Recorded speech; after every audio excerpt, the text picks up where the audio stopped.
가면 돼. 그래서 아이가 왔다 갔다 네. 하게 하면 되지 부모님이 애가 못한다고 가서 이렇게 다가가시면 안 된다라는 거고요. 그래서 엄마 그 시간에 뭐예요? 뭐 뜨개질을 하나요? 뭐 책을 그런 거 읽나요? 좋아요. 책을 갖고 오거나 뭐 뜨개질 거를 갖고 오거나 그래서 그냥 거기서 그래 나는 너 믿어. 그냥 너가 뭐 불안하면 엄마 오면 엄마 한번 이렇게 싹 웃어주면 되는 거고 별로 신경을 안 써야 아이가 봐도 엄마가 딴짓하니까 그리고 선생님 얘기를 듣는데 그럼 엄마가 계속 보면 엄마가 나 보나 안 보나 계속 뒤도는 일이 생긴다는 거예요. 그것도 하나의 요령이에요. 네네. 자, 두 번째 상황 함께 보겠습니다. 네, 두 번째 상황은요. 전 8살 김생민입니다.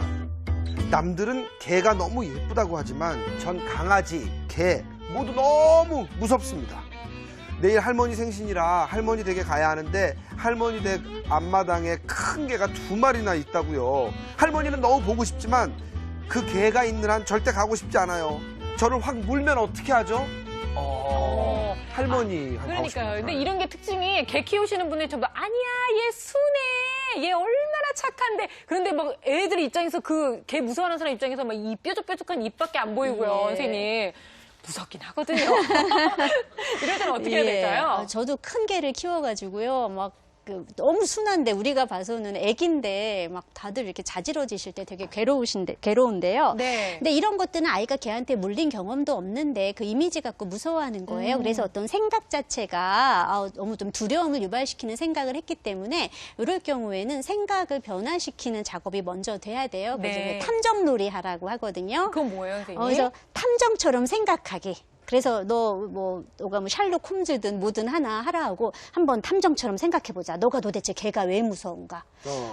걔가 어떤 점이 무섭니? 물 것 같아요. 너 물린 적 있냐? 그럼 없는데요? 그럼 생각해보면 약간 뭔가 허당 같다라는 생각이 들거든요. 그렇죠. 네. 그래서 자신의 생각이 약간은 조금 적절치 못하고 근거가 없다라는 것들을 알게 하면서 그다음에는 걔와 친해지는 방법을 하는데 그런 것도 우리가 이렇게 단계적으로 하는 거예요. 그러니까 처음에는 걔에 대한 좀 느낌을 이미지를 바꾸기 위해서 이제 예쁜 개 사진을 본다거나 네. 아니면은 그 뭐 마음이든 뭐든 되게 막 충견 있고 되게 좋은 개들 나오는 영화 같은 영화 것도 있잖아요. 그걸 괜찮겠네요. 같이 막 본다거나 그 다음에는 이제 실물을 봐야 될 때니까 애완견 샵 보면 이제 그 유리 너머로 귀여운 강아지를 보는 것들 이런 식으로 단계별로 하는 거고 그 다음에는 할머니 집에 저기 개가 있잖아요. 그럼 마당에 있을 거 아니에요. 조금 멀찍이 떨어진 곳에 평상 하나 놓고 거기서 삼촌이랑 재밌는 놀이를 해서 개가 있어도 별 아무 일 없이 지나갔다라는 느낌을 갖게 하는 거고 그 다음에는 뭐 좀 더 개 집에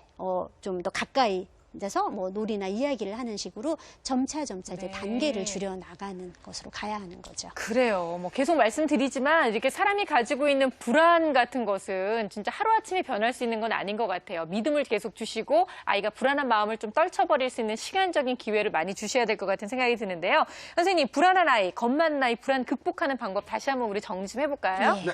자, 첫 번째는 용감하고 불안해하지 않는 행동을 보상해라.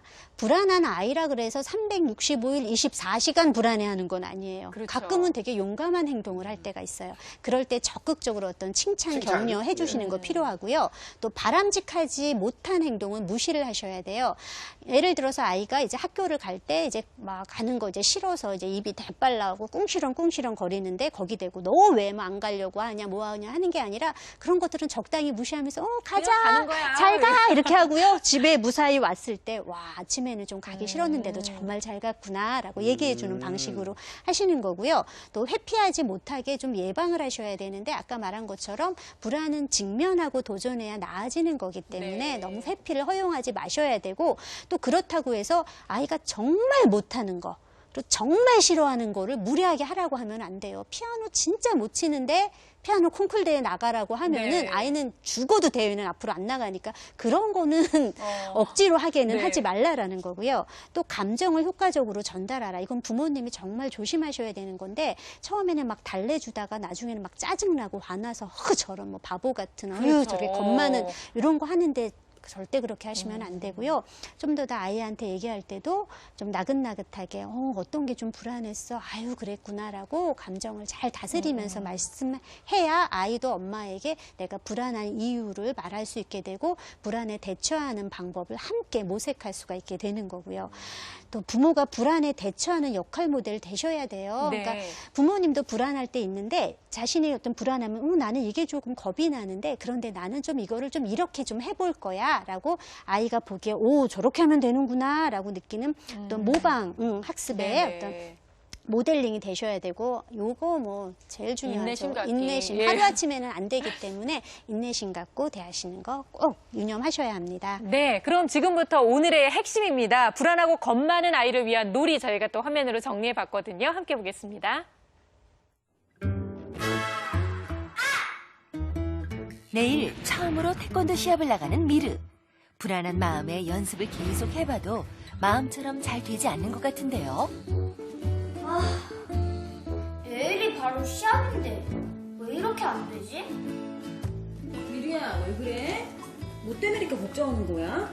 엄마, 태권도가 잘 안 돼요. 그래? 미리야, 그럼 우리 탐정놀이 하면서 걱정거리를 풀어볼까? 탐정놀이요? 불안하고 겁 많은 아이를 위한 오늘의 놀이는 바로 탐정놀이.